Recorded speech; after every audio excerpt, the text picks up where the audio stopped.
Welcome to the Neutral Zone. Today, we're going to be tier ranking the SEC programs heading into the 2024 season. We just did the Big Ten teams, so that was pretty fun. A lot of you guys asked for the SEC programs next. We're going to go ahead and do that for you guys. As always, if you're new to the channel, please do us a favor, like, comment, subscribe, hit that notification bell so you don't miss a single upload. We go live every Sunday, 9 p.m. Eastern to talk football. We're going to be tier ranking all of the college football programs heading into the next season. So this week, we're going to go through all the Power 5 conferences heading into next year. Sunday during the live show, we're going to tier rank everybody in terms of odds to win national championship and stuff like that. But just to get right into it, to talk about the SEC, let me pull this up. The way we did it last time with the Big Ten, there's 18 teams in the Big Ten. So we did 3 per, I guess, tier. And we actually had 6 tiers now that I'm thinking about it. But we're going to do 5 tiers with this one. So we're going to do 3 per tier, and then we'll do 4 for wherever we want to kind of fit the last one. But go ahead, Dad. What we'll do also, let's take turns. So I'll let you go first. You place a team, any team that you want to place, where you want to place it, and your reasoning why. All right, I'm going to go easy. I think conference favorite, you got to have Georgia. Again, I think Kirby Smart has proven himself not only as a great coach, but a great recruiter. So for whatever it is they're missing, whatever it is they lose in the portal or to the NFL draft, I think they'll be able to replenish. They've had great recruiting years. I think it can go unsaid that Georgia should be a conference favorite. Okay, I'm going to go with my next team here, and we can just kind of scatter around. I'm going to go Oklahoma on one piece away. My reasoning for that, you lose Dillon Gabriel, obviously. You have Jackson Arnold on the come up. You had a fairly decent season with Brent Venables in the second year. I think they have an upward trajectory heading into next year. I'm not comfortable saying they're a conference favorite just yet, but I do think when I say they're one piece away, they are that quarterback away. I think Dillon Gabriel showed that he can win the big time games. He beat Texas once. Didn't have the opportunity to play him again for the Big 12 title game and a potential shot at the college football playoff because of kind of how the cookie crumbled and the blocks fell. But I like them here. I think they're going to give a lot of teams issues with Brent Venables and his style of defense. So I like them under one piece away. I'm also going to, for my next pick, going to dip into one piece away. And this is where I'm going to put Missouri, especially in the SEC. So I think this is a good place for the 2024 Missouri team because they could very easily be in that conference championship conversation. But I think when you look at some other teams in the SEC, they're a little bit better. I think they may be just one more real star. Brady Cook has been a heck of a quarterback, but they're one more big-time star away from really be a championship contender. Okay. For this one, I'm going to go to the very bottom. I'm going to go dumpster fire here. I'm not going to go with the obvious pick, though. I know a lot of people kind of are assuming that I go with one of these teams, but I'm going to go Arkansas. I would have put them there. I'm going Arkansas because I was already not very high on them last year. Those of you Arkansas fans who found our channel, I was going back and forth with some of you guys for like a week.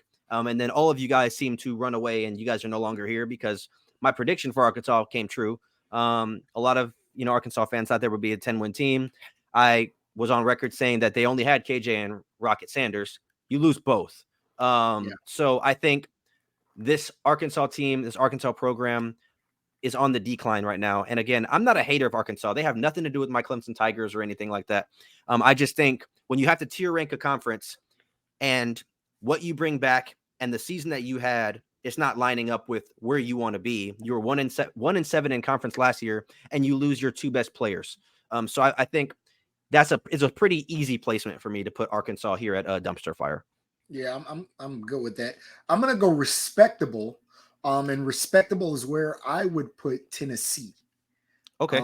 So I'd start Tennessee at respectable. Obviously, a bunch of change, and this is probably a little bit down from 2 years ago. I probably would have had them in conference favorite or one piece away. I think they're going to drop a tier.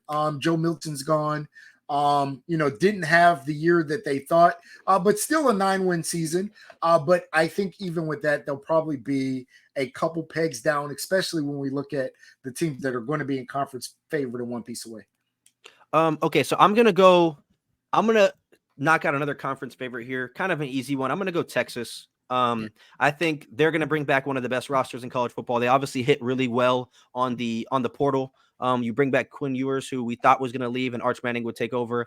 But Quinn decided he's going to stay back. He has some unfinished business. So I think Texas has to be here coming off of their first playoff appearance. And with the 12 team, I'd be very, very, very surprised if they weren't a participant in next year's playoffs. So I'm going to go Texas as a conference favorite. All right. I'm going to keep trying to plug people as I kind of visualize this in my head. I'm going to go a few years away, and I'm going to go Auburn.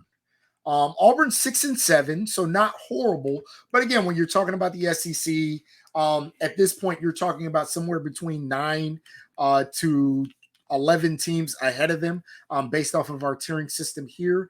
I think that's about where they are in the SEC. I think they'll get a little better than they were last year, and they showed a lot of fight, especially in that Alabama game. But I do think they're a few years away. They're a couple of recruiting classes away from being true contenders. So I'm not going to say I disagree with that. I think I probably would have them at respectable, but this is why I like going tit for tat.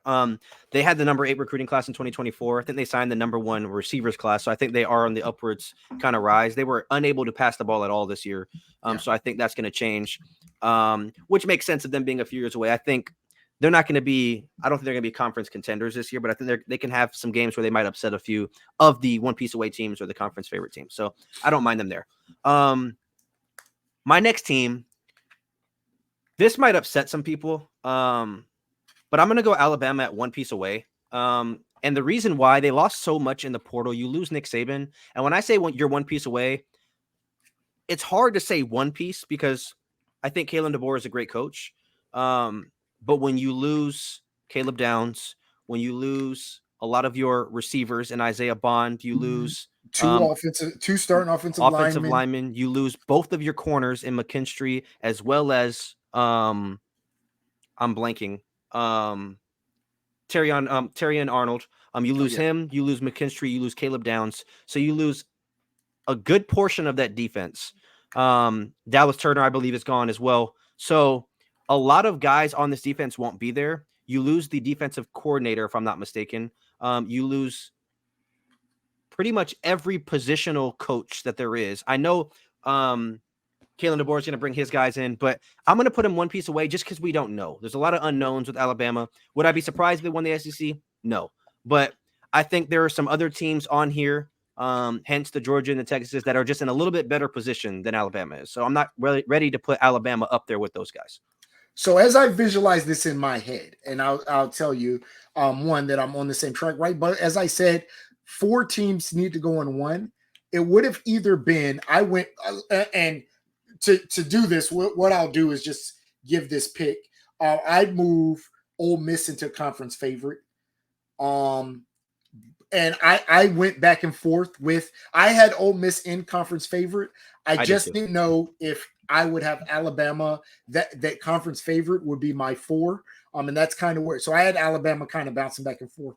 I had Alabama in conference favorite again in my head, but I am that they would have been my 4th team, so I'm comfortable with them at 1 piece away. Well, here's the thing. So we obviously have to move 1 team to make 4. So I think at the end of all this, if we feel like that makes the most sense, then we can move them then. Obviously we're not going in order. But my next team, this one's kind of tricky. I'm gonna go with an easy route here, just to kind of leave the hard part for later. I'm gonna go Vanderbilt at dumpster fire.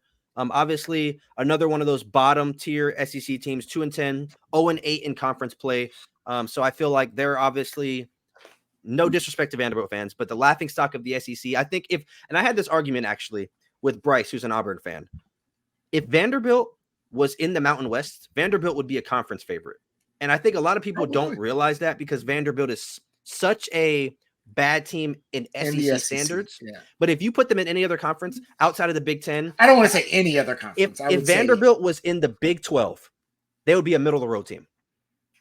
Okay. I don't think they'd win it all, but I don't think you'd be talking about Vanderbilt the way we talk about Vanderbilt. I'll put it that way. All right. I'm going to take this off your plate. And I'm going to put South Carolina at a few years away. I actually like that because they've been having some really good recruiting classes. I think they have pieces. I think Now, obviously, not a super great year, 5-7 last year, but I think they're on the upward trajectory. And I don't mean that to say that I think they're going to be a 10-win team next year. I just think they'll be better than 5-7. So this is about where I'd have them in the SEC next year. Okay, so for respectable, this is where I'm going to have Kentucky. Obviously, Kentucky just played Clemson in the bowl game. In the Gator Bowl. Clemson came back and won by 3. But I think this is a really good team nonetheless. I think respectable is a really good term for them. 7-6, they were literally middle of the road for the SEC. So I think having them somewhere in the middle here makes the most sense for Kentucky. Yeah, so just to kind of keep going along the lines, and like I said, kind of how I have this, I would also put LSU in the respectable. Really? Yeah, I think they're losing a lot. You have them down or up? I would somewhere between respectable and one piece away, I think. So somewhere around there. And again, let me say, I'm doing this based off of not knowing where we're gonna put that other person. Yeah. What I'm gonna say is I had them in one piece away, but I had them as the last team. When we move Alabama down, that moves them down for me to respectable. So I have them as the top respectable team, but in my list, I had them as the last one piece away team. But again, I had 4 conference favorites. Okay, so I'm gonna go Florida at a few years away. I think this program I wish they were better. Because of kind of the history of, the Tebow time and stuff like that. So I'm going to go a few years away. I still think they can beat anybody on any given day. They obviously beat Tennessee last year. They lose Etienne to the portal. So that one's kind of tricky, but they do bring in DJ Lagway, who was one of the best quarterbacks in the recruiting cycle this time around. So kind of looking forward to see how this team shakes out in the SEC, but I'm going to go a few years away for them. Okay. So this is almost falling exactly how I had it. I'll take the harder of the two. So in a 4th spot, and what I had Texas A&M in respectable. So that was my 3rd respectable team. Like I said, I had LSU up 1, but I also had Alabama up 1. So that would be my 4th team, and then I had Mississippi State there. Okay, so do you feel like obviously it's going to be uneven regardless? Do you feel like Alabama should go up 1 and LSU should go up 1, or how do you do you think that? So again, that was the way when I wrote out my list. That's how I wrote it out. I think the unknown, the part that we got to remember is Alabama is still a top 1, 2, 3 recruiting team. The last 4 years. So it's not like Kalen DeBoer is going there and the cupboards are fully empty. And then he already has one of the biggest pieces figured out with one of the most dynamic players returning back in college football. Jalen Milroe will probably be able to almost win games by himself. And like I said, it's not like the cupboard's bare. It's not like we're talking about a similar situation to, and again, just kind of as we did yesterday, we're not talking about a similar situation to Michigan where you're losing literally almost your whole team. Nick Saban stacked those cupboards. So there is talent on that team, and there's loads of talent on that team. It's just a matter of some of these guys that are 4- and 5-star guys we just haven't seen on the field yet. But you got the most important position in football figured out. This last year they won the SEC going into the season without the starting quarterback figured out. This year, there's not going to be a quarterback battle. I think we know from day one, Jalen Milroe is going to be the guy. I've told you I have Jalen Milroe as one of my Heisman favorites. I think we've seen situations where a quarterback has lifted a team, and I think this could be one of those situations. Yeah, I mean, I like this list as well. These are really fun to do. I think it's fun to They are. It's a preseason kind of snapshot of how we feel about the conferences and stuff. We did the Big Ten, we did the SEC now. Obviously we did it separate. Is there anything else you would change? I like this a lot, and I wish we would have did the Big Ten kind of like this as well. It's a little bit more fun to kind of plug and place teams in. We'll do the ACC tomorrow, and then we'll do the Big 12 to follow that. And then we'll just continue along. Obviously, like I said, Sunday we're going to do the tier ranking all of the teams in terms of conference favorite and stuff like that. And that one, I don't think that we should put a limit on what teams should go where, though, because I think there's going to be only a few teams that may be in national championship contention, but there might be 30 teams that are in playoff contention and dumpster fire. Yeah. So Very excited to do that. But as always, if you guys are new around here, please do us a favor, like, comment, subscribe, hit that notification bell. Let us know where you think we kind of slept on a team, where we overrated a team. Let us know your tier ranking down below. If you're a fan of a given team, kind of tell us why you think that your team should be higher, lower, whatever the case may be. But we will see you guys tomorrow when we do the ACC tier list maker. But thank you guys so much. And as always, peace out.